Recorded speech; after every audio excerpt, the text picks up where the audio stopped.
وہ جب حساب لے گا تو ہمیں ہر لمحے کا حساب دینا ہے، تو پھر احساس ہوتا ہے کہ واقعی بہت سا ٹائم تو ہم لا یعنی چیزوں میں ضائع کرتے ہیں، تو وہ نہیں، اس کو بچانا ہے اور کچھ کنسٹرکٹیو کرنا ہے، تو یہ سوچ آتی ہے اور اللہ کو راضی کرنا ہے، تو پھر آپ سب کچھ کر لیتے ہیں، مشکل نہیں پیش آتی الحمد للہ۔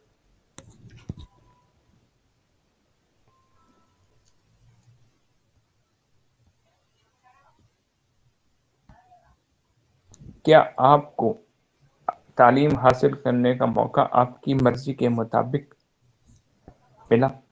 کیونکہ ہمارے ہاں خواتین کو جو ہے مختلف مسائل کا سامنا کرنا پڑتا ہے جب بھی ان کی پسند کی بات آتی ہے، تو آپ کے ساتھ کیا معاملہ درپیش ہوا؟ یہ سب کوئی زبردستی کی قسم کی چیز نہیں ہوئی کہ آپ نے یہی سبجیکٹ پڑھنے ہیں، لیکن بدقسمتی سے مطلب میرے والد صاحب کا انتقال ہو گیا تھا جب میں ایف ایس سی میں تھی، تو اس کے بعد جو ہے مجھے مطلب والدہ نے جو ہے ہم بڑی بہنوں کی شادی جیسے جلدی کر دی، تو پڑھنے کا شوق مجھے بہت زیادہ تھا، تو اس شوق کی تکمیل کے لیے پھر میں نے بائی پارٹس جو ہے بی اے کر لیا تھا شادی کے بعد، اور مجھے کوئی ایز سچ روکا نہیں کیا، لیکن حالات کچھ اس قسم کے ہو گئے کہ کنٹینیو نہیں رکھ پائی، جو میڈیکل لائن مجھے جوائن کر دی تھی اس میں نہیں جا پائی میں، لیکن ایسا کسی نے نہیں کہا، بس حالات ہی اور واقعات ہی ایسے۔ جی سراج حسین صاحب فرما رہے ہیں کیا مصنف کی اپنی کوئی شناخت نہیں کہ اسے ایک ایسے ادارے کی ضرورت محسوس ہو کہ اس کی کتاب فوراً فروخت ہو، یا ادارے کی ضرورت ہو کہ وہ معروف مصنف کے ذریعے اپنی پہچان قائم کرے؟ کیا کہیں گے آپ؟ دیکھیں، یہ تو اب معاملات ایسے ہی چل رہے ہیں نا کہ مصنف اور ادارے مل کے ہی کام کر رہے ہوتے ہیں، کچھ کام ان کا ہے ان کو کرنے دیں، اور جو ہمارا کام ہے لکھنے کا ہم کرتے ہیں، اگر ساری چیزیں ہم ہی کر لیں گے تو پھر مطلب وہی ہے نا کہ ہماری جو تخلیقی صلاحیتیں ہیں وہ اپنی جگہ پہ رواں دواں رہے، اور جو ادارے ہیں بنے ہوئے اس کام کے لیے وہ کرتے رہیں، یہ اچھا طریقہ ہے، سائڈ دونوں مل کے میوچل انڈرسٹینڈنگ سے کام چلتا رہتا ہے۔ آپ کی کتاب کا نام ہے عمل تاز کے پتے، تو یہ منفرد نام آپ کو رکھنے کا خیال کیسے آیا، اور اس کتاب میں کتنی کہانیاں ہیں، اور کن کن موضوعات پر آپ نے جو ہے بات کی ہے، یہ ذرا کچھ آگاہ کیجیے گا۔ جی، عمل تاز کے پتے جو ہے یہ میری ایک تحریر ہے، اور اس میں اسی کے نام پہ میں نے یہ رکھا تھا، اور بالکل منفرد تو ہے کیونکہ میں نے بہت سرچ کیا، اور مجھے نام رکھنے سے پہلے ہی جو ہے فاتحہ نے بھی کہا کہ آپ سرچ کر لیں کہیں یہ پہلے سے کوئی اس نام کا کی کتاب نہ ہو، تو نہیں ہے اس نام کی، اور منفرد بس یہ ایک مائنڈ میں کلک کر گیا تو میں نے یہ نام رکھ لیا، اور یہ افسانے کا عنوان جو ہے اگر وہ کتاب کا عنوان بن جائے تو یہ اچھا رہتا ہے، یہی آئیڈیا تھا۔ اور دوسری بات یہ کہ عمل تاز کے پتے کے حوالے سے بہت سے لوگ جو ہیں وہ واقعی سوالات کرتے ہیں، تو اس میں ایک یہ بھی عنصر ہے کہ عمل تاز کے پتے جو ہیں ان کی بہت ساری صلاحیتیں ہوتی ہیں نا، اور بہت سارے اس کے فوائد ہیں، تو مجھے بھی یہی لگتا تھا کہ جیسے میری کتاب میں نے بہت سارے معاشرتی جو مسائل ہیں ان پہ لکھا ہوا ہے، اور انٹرنیشنل مسائل پہ بھی لکھا ہوا ہے، تو ان کو روک تھام ان کے حل کے لیے جو میں نے لکھا ہے، تو شاید اسی طرح جیسے عمل تاز کے پتے کام کرتے ہیں اور فائدہ پہنچاتے ہیں، تو یہ کتاب بھی اسی طرح فائدہ پہنچائے، تو یہ دونوں چیزیں میری ذہن میں تھی، اور اس سے موضوع مجھے لگا نہیں کہ میں نام لکھوں۔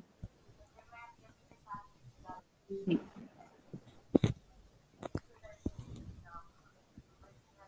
جی اس کتاب کا سب سے پسندیدہ جو افسانہ ہے وہ آپ کو کون سا لگتا؟ یہ کہنا تو بہت مشکل ہوگا کیونکہ 19 یا 20 میرے افسانے ہیں اس میں، اور سبھی بہت زیادہ اس کے قریب ہیں، اور ایک کو کہہ دینا تو زیادتی ہوگی، یہ کہ سبھی اچھے ہیں، آپ میں اس کو جج نہیں کر سکتی، جو بات ہے جو پڑھنے والے ہیں وہ شاید کچھ کہہ سکیں اس بارے میں، کسی نے کتاب پڑھی ہے تو ان سے پوچھا جا سکتا ہے، وہ بتائیں ان کو کون سا افسانہ اچھا لگا۔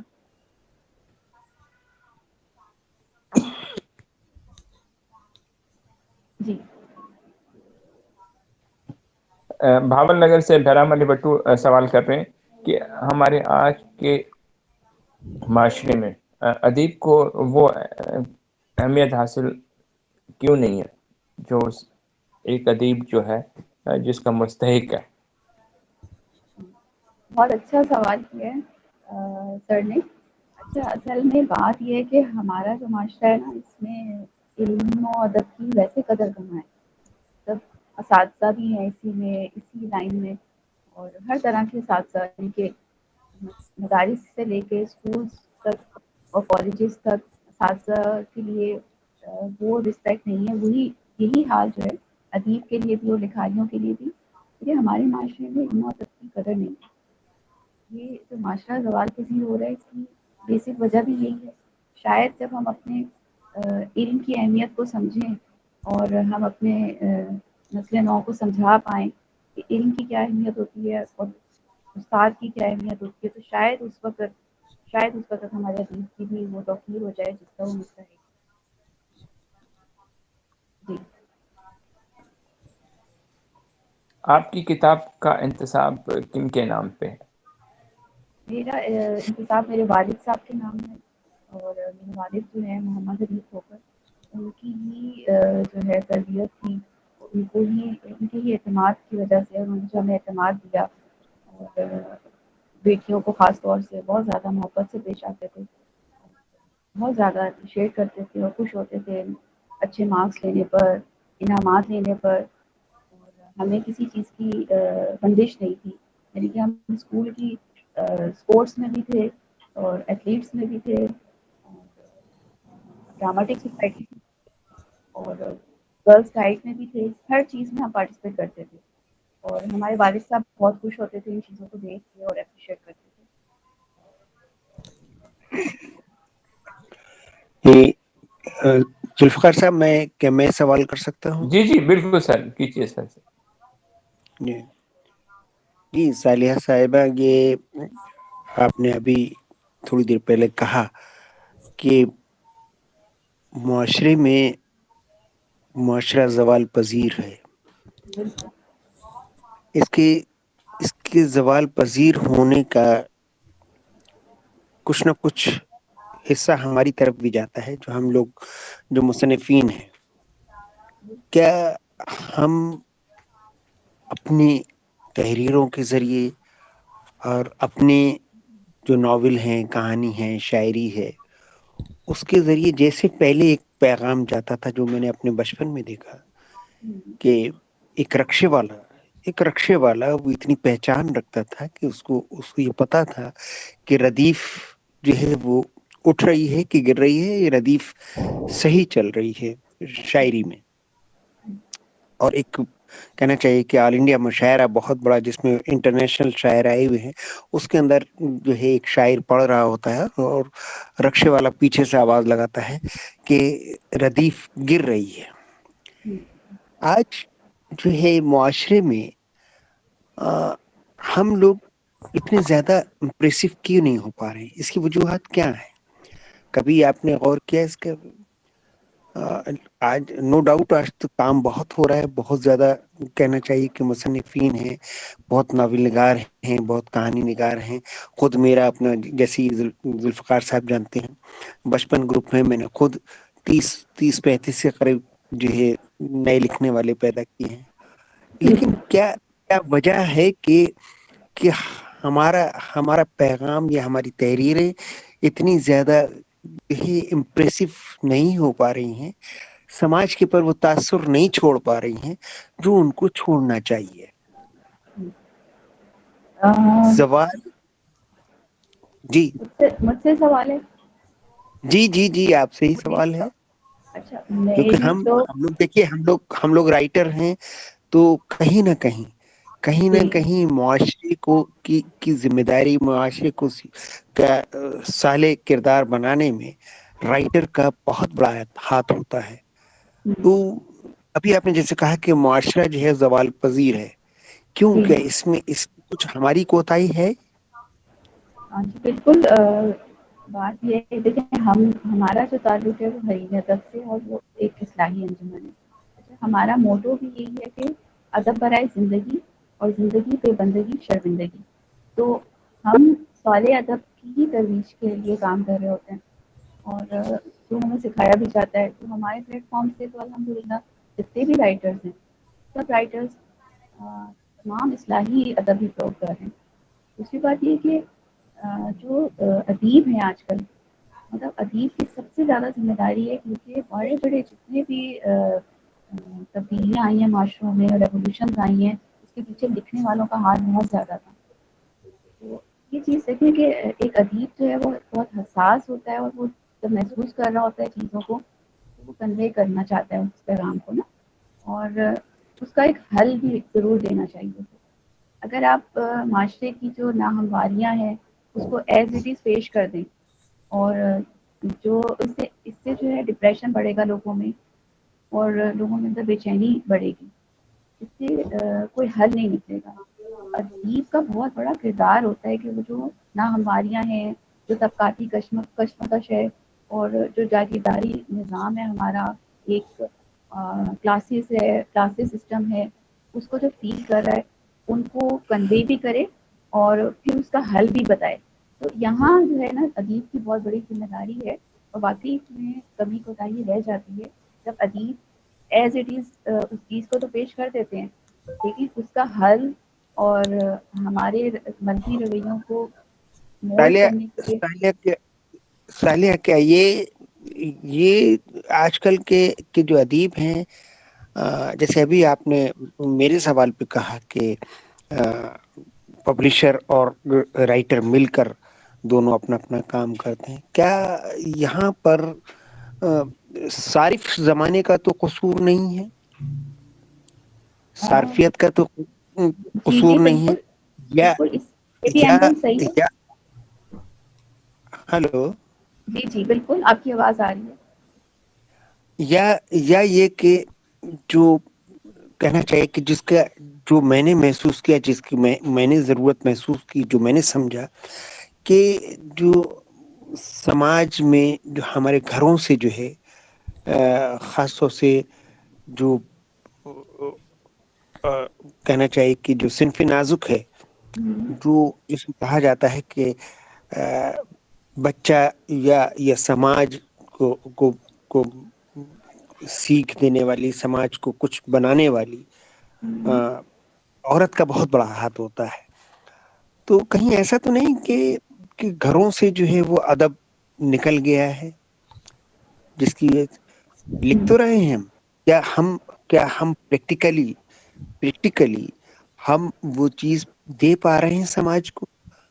ہم خود تو لکھ رہے ہیں, ہم جو ہے صالحہ صاحبہ کو تو نصیحت کر رہے ہیں کہ آپ ایسے اور ویسے, لیکن خود ہم اپنے کردار کو کیا وہ پیش کر سک رہے ہیں ان صالحہ کے سامنے کہ جس سے صالحہ ہمارے جیسے ایک وہ مثال ہے نا, کتھنی اور کرنی میں جی جی جو فرق, تو کہیں ایسا تو نہیں کہ کتھنی اور کرنی میں فرق ہو؟ اچھا, یہ دو باتیں ہو جاتی ہیں. آپ نے ایک طرف جو ہے نا بات کی ادب کے حوالے سے کہ ادب جو ہے وہ ویسا کیوں نہیں ہے جیسا پہلے تھا, اور دوسری طرف آپ نے خواتین کے اوپر یعنی کہ انڈائریکٹلی آپ نے بات کی ہے کہ خواتین کا کردار, یعنی کہ آپ خواتین جو کہہ رہے ہیں, خواتین مرد اور عورت دونوں مل کے گھر کی تکمیل کرتے ہیں نا. مرد کا بھی اتنا ہی رول ہوتا ہے گھر میں اور عورت کا بھی اتنا ہی رول ہوتا ہے. دونوں کو بچوں کی, اپنے نسل نو کی تربیت کرنی ہے. دیکھیے صالحہ, یہ کہنا چاہیے کہ یونیورسل ٹروتھ ہے کہ معاشرے میں بچوں کی پرورش میں جتنا بڑا رول جو ہے وہ ماں کا ہوتا ہے, عورت کا ہوتا ہے, وہ اتنا بڑا رول مرد کا نہیں ہوتا. اور آپ کو بتا دوں, یورپ میں روم کے اندر ایک مجسمہ بنا ہوا ہے جس کے اوپر ایک ماں بنی ہوئی ہے. ماں کی گود جو ہے وہ ایک بیڈ کی طرح بنی ہوئی ہے, اور اس بیڈ پہ وہ بچہ لیٹا ہوا ہے. اور وہ یہ یونیورسل ٹروتھ اس کے اوپر یہ لکھا ہوا ہے کہ جو ماں جو ہے بچے کی تربیت کی بہت بڑی ذمہ دار ہے. جی اور سر, اس کا ذکر جی قرآن میں ہے. اور جب سنیے، پہلے جب معاشرہ بنتا ہے، بچے بڑے ہوتے ہیں، صالح کردار ہوتا ہے، تو وہ آپ نے دیکھا ہوگا، اکثر یہ سنا ہوگا کہ کسی مرد کے پیچھے، کسی اچھی عورت کا، مرد کی کامیابی کے پیچھے ایک عورت کا ہاتھ ہوتا ہے. یہ اکثر و بیشتر کبھی ہم مذاق میں بھی کہتے ہیں، کبھی ہم اس کو سیریس بھی کہتے ہیں، اور یہ عام طور پہ بولا بھی جاتا ہے.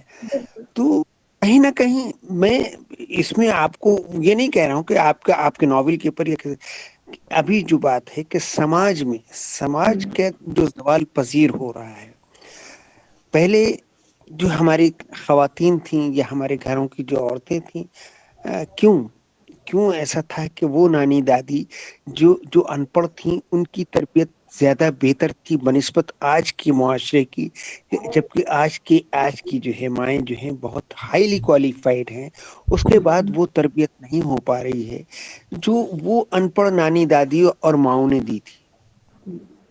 اچھا سر، اس میں شیلا خضر صاحبہ، اس سوال کو آپ سمجھ چکی ہیں. اس میں تھوڑا سا اضافہ یہ کر دیں کہ آج کی جو خواتین ہیں، کیا آپ سمجھتی ہیں کہ آج کے دور میں وہ اپنے بچوں کی ویسی تربیت کر رہی ہیں جیسے آج سے 40-50 سال پہلے کر رہی تھی؟ جی بتائیے گا.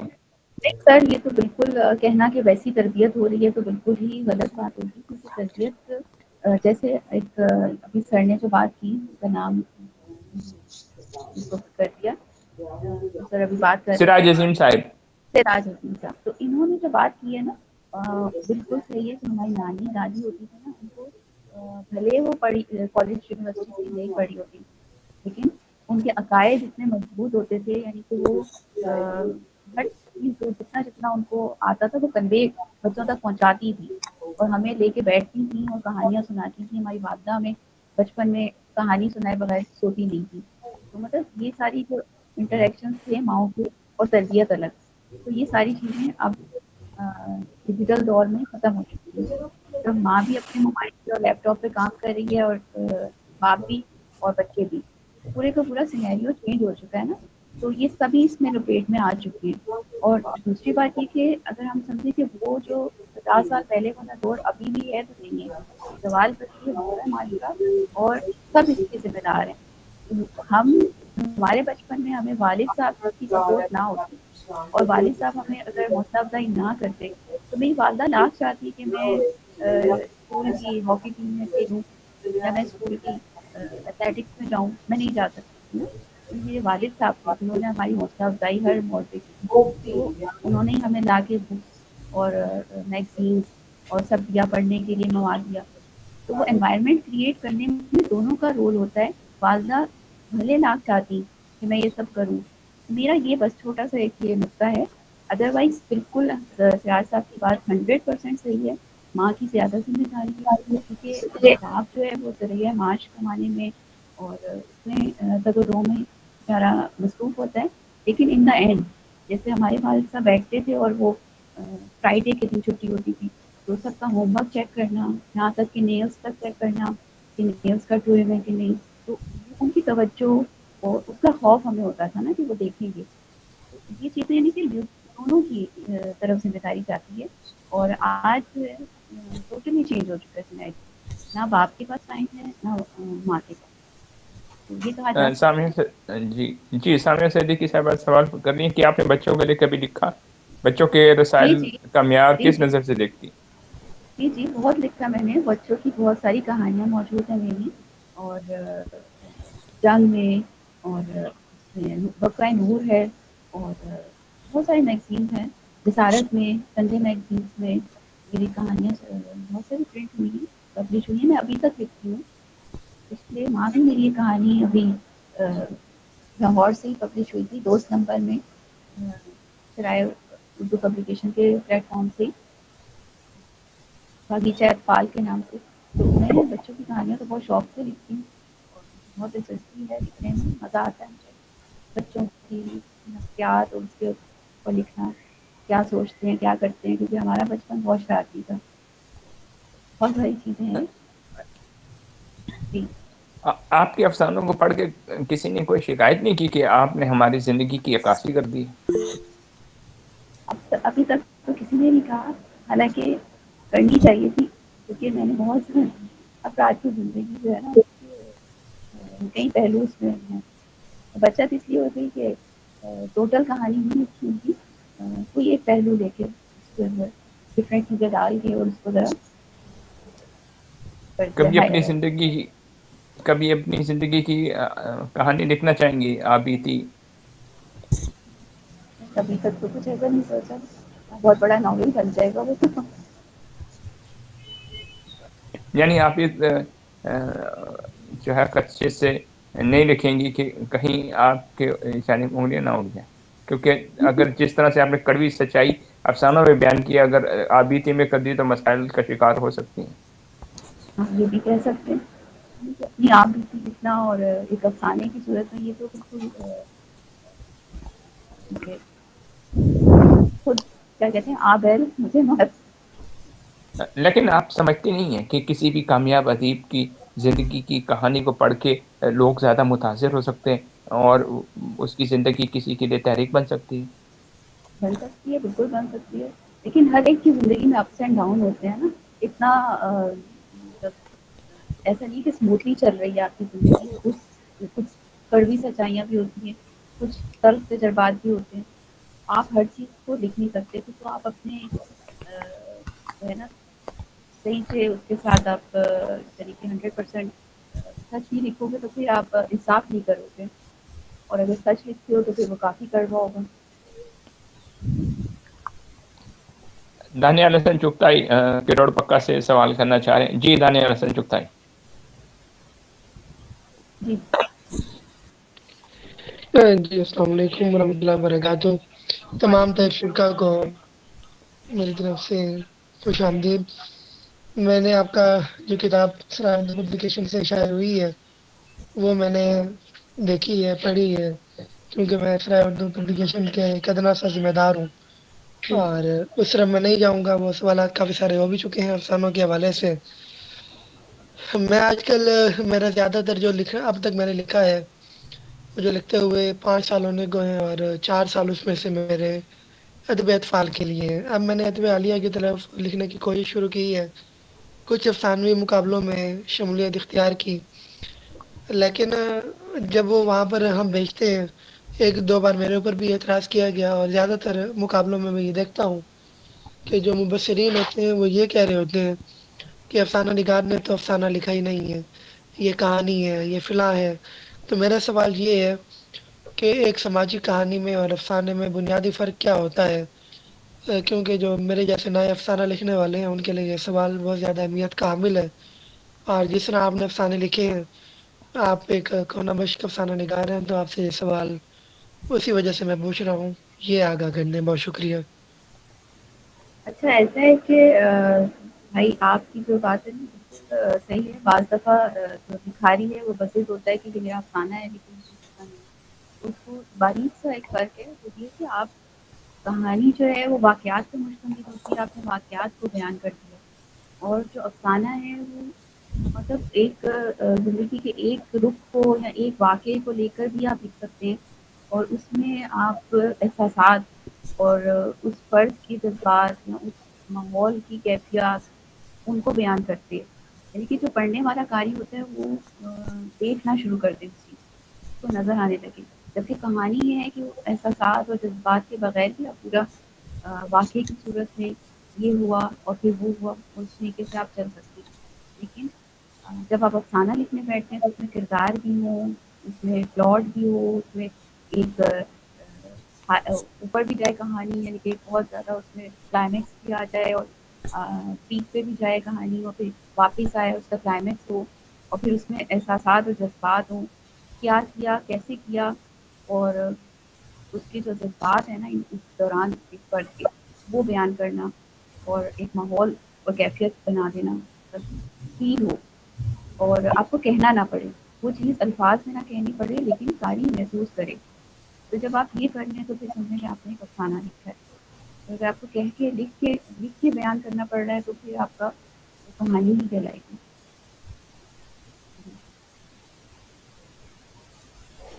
بہت بہت خوبصورت آپ نے تشریح کی ہے افسانہ اور کہانی کی سالیہ، بہت بہت مبارک۔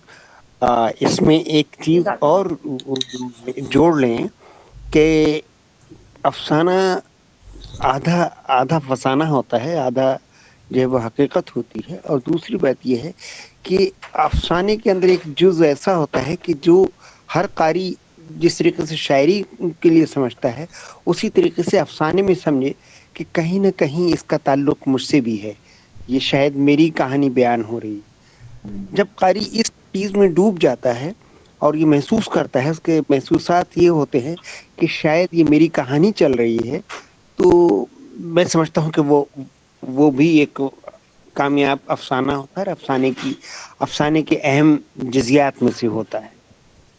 بہت بہت خوبصورت، آپ نے بہت خوبصورت تشریح کی، بہت اچھا آپ نے۔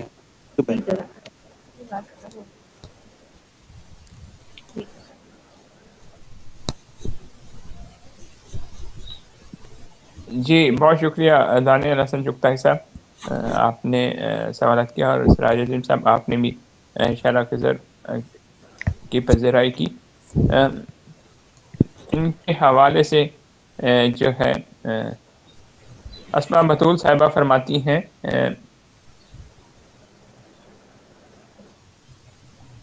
ان کے افسانوں کے حوالے سے کہ افسانہ انسانی نفسیات کے گہرے مشاہدے سے پھوٹتا اور احساس کی شان پر پرواز چڑھتا ہے۔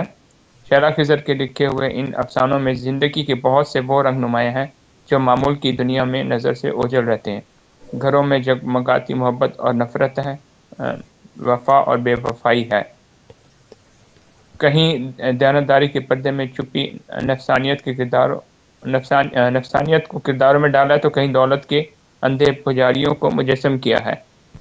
اس کے علاوہ محترمہ کانتا رائبہ صاحبہ جو ہیں وہ فرماتی ہے کہ ان کی کہانیاں واضح مقصد اور پیغام لیے ہوئے ہیں جن میں کوئی احبام نہیں، بے شک ایسا لکھنے والے کم ہی ہوتے ہیں۔ جبکہ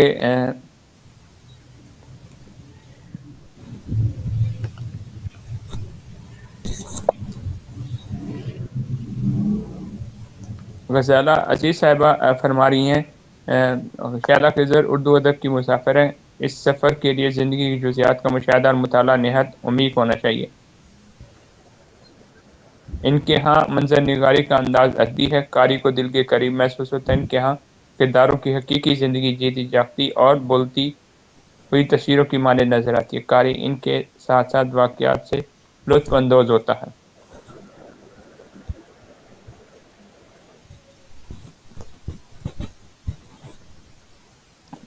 آپ کو جی ذوالفقار صاحب، یہ مجھے لگتا ہے کہ شہلا صاحبہ مڈ 30s میں ہیں، اور ان کا جو ہے تجربہ ابھی اتنا نہیں ہے، لیکن اب میں نے ابھی تک ان کی کوئی تحریر نہیں پڑھی، میں تو آج ہی یہاں ملاقات بھی ہو رہی ہے، لیکن میں جو ان کی گفتگو ہے، جو گفتگو کا جو انداز ہے، جو ٹھہراؤ ہے، جس طریقے سے یہ بیان کر رہی ہیں، تو مجھے یقین ہے کہ ان کی تحریریں، ان کے افسانے یقیناً ان کے اندر جو ہے گہرائی اور گہرائی ہوگی۔ میں ایسا محسوس کرتا ہوں ان کی گفتگو سے۔ مجھے نہیں معلوم کہ ان کی جو ہے کیا تحریر ہے، انہوں نے کیا لکھا ہے، کیا نہیں لکھا ہے، اور میں تو آج پہلی بار جو ہے یہاں ان سے متعارف ہوا ہوں۔ تو بہرحال ان کا جو انداز گفتگو ہے، جس طریقے سے ٹھہرے ہوئے لہجے میں بات کر رہی ہیں، جس طریقے سے، تو مجھے لگتا ہے کہ یہ کہیں نہ کہیں بہت ہی گہرائی کے ساتھ سوچنے والی، بہت سنجیدہ، اور جہاں تک میرا اپنا تجربہ کہتا ہے بہت معتبر جو ہے مصنفہ ہیں۔ سر اللہ تعالیٰ آپ کی امید کے مطابق، آپ کی گمان کے مطابق مجھے اپنی تحریروں کو بنائے۔ ضرور آپ یہ تحریریں پڑھیں، انشاءاللہ آپ تک پہنچا دی جائے گی۔ بالکل سراج عظیم صاحب، آپ کی جو رائے ہے اس سے میں اتفاق کرتا ہوں۔ شعلا خضر صاحب کی یہ جو افسانوی مجموعہ ہے عمل تاس کے پتے، میرے بھی زیر مطالعہ رہا ہے، اور میں چونکہ اس پہ مفصل تبصرہ تو نہیں کر سکا، لیکن جتنا میں نے ان کو پڑھا ہے اس کے مطابق آپ یوں سمجھ لیجئے کہ انہوں نے بند جو ذہن ہیں ان کو لفظوں کے ایسے کوڑے مارے ہیں کہ جس سے وہ جو ہے وہ جاگ سکیں اور کچھ بیدار ہو کے تبدیلی کی جانب مائل ہو سکے۔ میں محترمہ شہلا قصہ صاحبہ سے مزید سوالات کروں گا۔ آپ ایک جماعت کے ساتھ منسلک ہیں، جماعت اسلامی کے ساتھ، اور وہ مختلف جو ہے حوالوں سے شہرت رکھتی ہے، تو آپ کا رجحان سیاست کی جانب بھی قدرے ہے، تو اس جانب کیسے آپ کی جو ہے جی سر، یہ جو جی آپ کا خواہش سوال ہوئی، ہے، اور آپ اس جانب کیسے آپ مبذول ہوئی ہیں؟ جی جی میں سمجھ رہی ہوں سر، یہ جو جماعت اسلامی سے تعلق جو ہے نا، وہ سمجھے کہ قرآن پاک سے تعلق ہمارا جیسے ہے، تو قرآن کلاسز سے ہمارا تعلق تھا، اور وہیں سے ہم نے پھر جماعت کو جوائن کیا جب ہم نے دیکھا کہ جماعت اسلامی میں ایک مقصدیت زندگی کا بتایا جا رہا ہے، کیونکہ ہمیں کسی اسکول، کسی کالج، کسی اور انسٹیٹیوٹ سے ہمیں سیکھنے کو نہیں ملا نا۔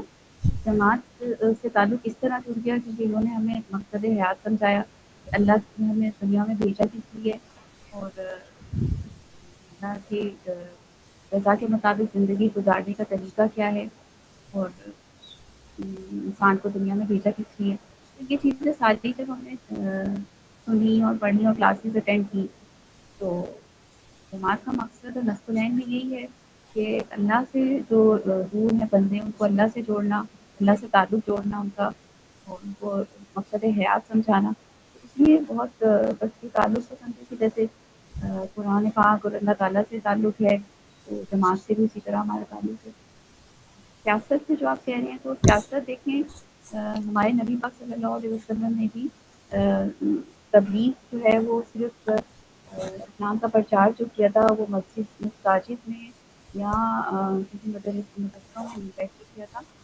وہ انہوں نے فتوحات کی، وہ نکلے، انہوں نے جد و جہد کی، اور دنیا تک پیغام پہنچایا، اور اس میں جنگیں بھی لڑی، سیاست بھی کی، اس میں ڈپلومیسی بھی کی، اور دوسری ملک جو تھے کنٹریز کی ان کے ساتھ تجارت بھی کی، اور ایک بہت واضح ان کی اسٹریٹجی ہوتی تھی جس کی وجہ سے جو ہے اسلام جو ہے وہ پھیلا۔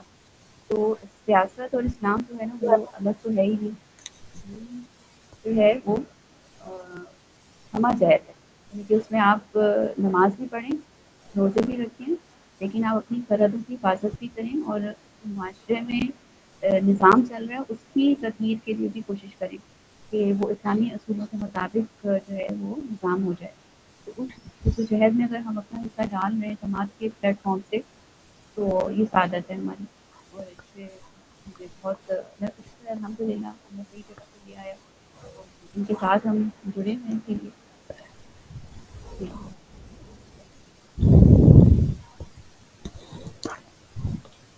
والدین کے ساتھ آپ کا تعلق کیسا رہا، خاص طور پہ والدہ کے حوالے سے آگاہ کیجیے کہ آپ کو کتنی حوصلہ افزائی ملی اور آپ کے آگے بڑھنے میں، کچھ کر دکھانے میں ان کی جو ہے تربیت نے کتنا اہم کردار ادا کیا؟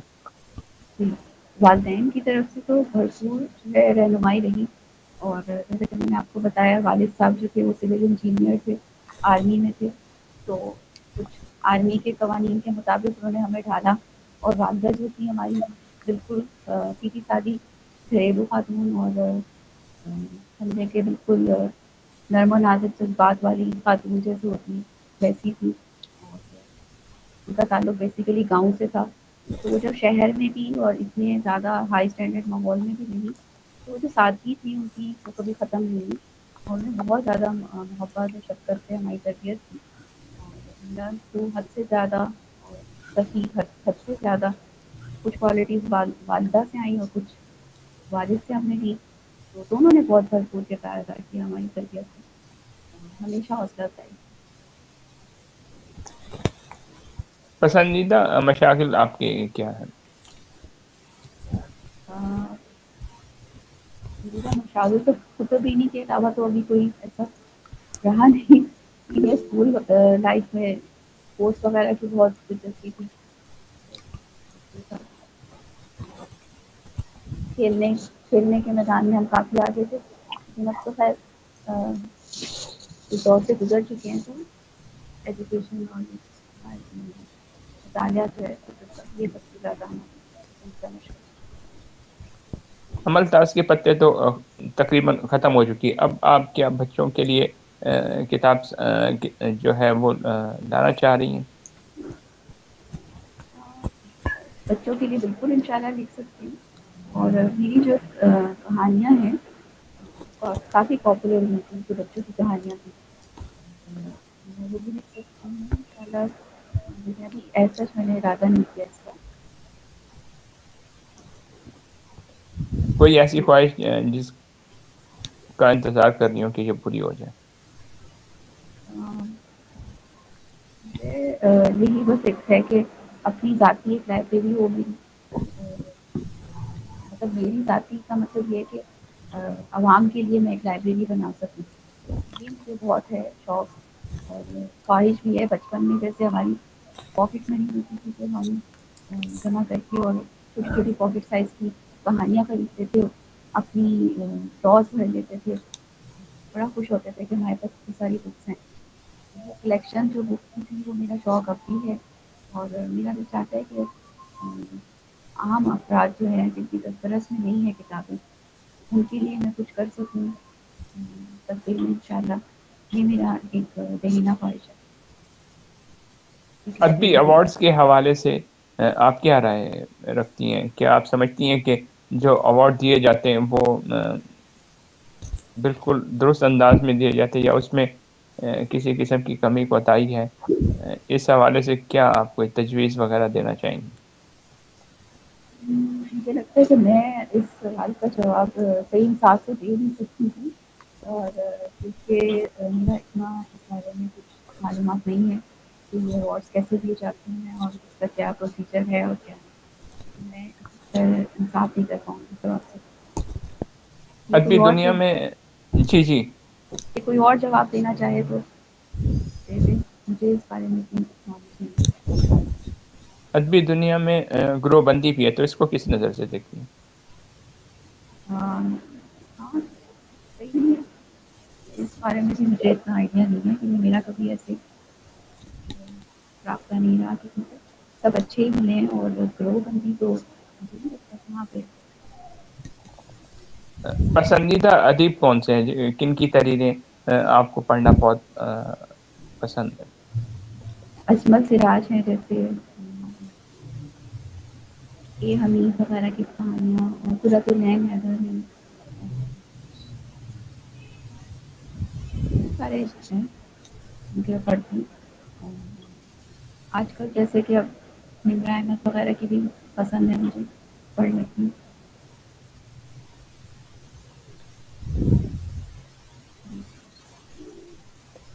بہت شکریہ محترمہ شہلا خضر صاحبہ، آپ نے ہمیں اتنا زیادہ وقت دیا، اور آج کی اس خوبصورت نشست کو ہم کئی حوالوں سے یاد بھی رکھیں گے۔ اس پروگرام کے اختتام پر آپ کیا پیغام دینا چاہیں گی؟ محترمہ فاقیہ قمر صاحبہ نے ایک سوال کیا ہے، وہ بھی آخر میں آپ سے پوچھ لیتا ہوں۔ یہ کہہ رہی ہیں کہ جو ادبی ایوارڈز ہیں وہ ایک ادیب کے لیے کتنی زیادہ اہمیت رکھتے ہیں، اس حوالے سے کچھ آگاہ کیجیے گا اور اپنے تاثرات بھی بیان کر دیجیے گا۔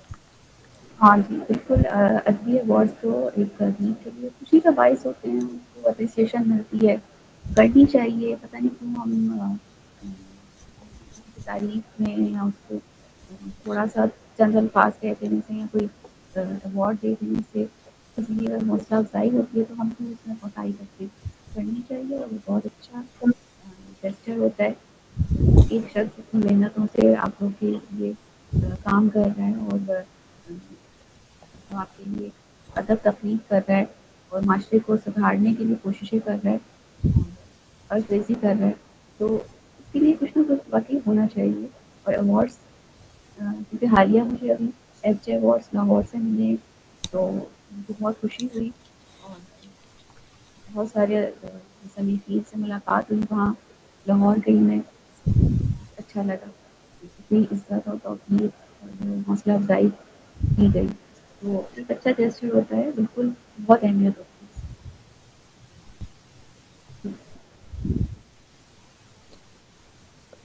اپنا پیغام اگر آپ اپنے قارئین کو جی، دینا چاہیں تو وہ ضرور دے دیجیے. میرا پیغام تو بس یہی ہے کہ زندگی مختصر سی ہے، اور ہمیں چاہیے کہ اپنے لیے بھی آسانیاں پیدا کریں، دوسروں کے لیے بھی آسانیاں پیدا کریں.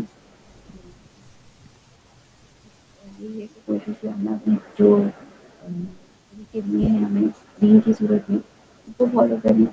ہمیں کسی اور کی طرف دیکھنے کی ضرورت نہیں ہے. ہمارے پاس پورا مکمل جو ہے نا ضابطۂ حیات موجود ہے، ہم اس کو ہی فالو کر لیں تو ان شاء اللہ کامیابی ملے گی. سیدھے رویوں کو چھوڑ دیں اپنے. سب سے ایک اہم چیز جو ہے نا کہ گفتگو جو ہے نا ہمیں بہت زیادہ ہماری گفتگو تکلیفیں ہو چکی ہے. بے سوچے سمجھے لوگ بولتے رہتے ہیں، کنٹرول نہیں ہے ہمیں اپنی زبانوں پہ. کم سے کم گفتگو کریں تاکہ دل آزاری کے جو ہے نا مواقع کم ہیں. اللہ کی ناراضگی بھی سے بھی بچنے کا ذریعہ ہے. گفتگو کو مختصر کریں، تنقید اور اصلاح کار بننے کی کوشش نہ کریں. کسی کی اصلاح کرنی ہے تو اس کو کیسے پردہ سمجھا کے بتا دیں، سمجھا دیں. یہ ہمارا بہت نیگیٹو ایک معاشرے کا عنصر ہے جو کہ بہت تکلیف ہے.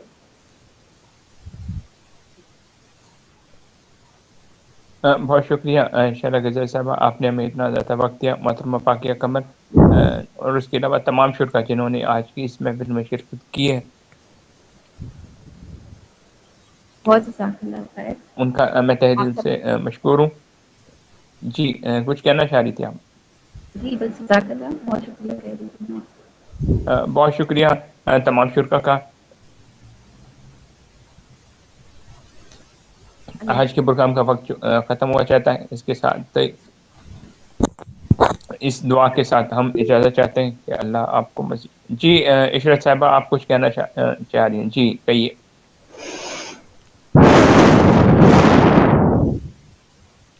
عشرت زاہد صاحبہ آپ کا مائک آف ہے، مائک آن کر لیجیے پھر اپنی بات کہہ لیجیے.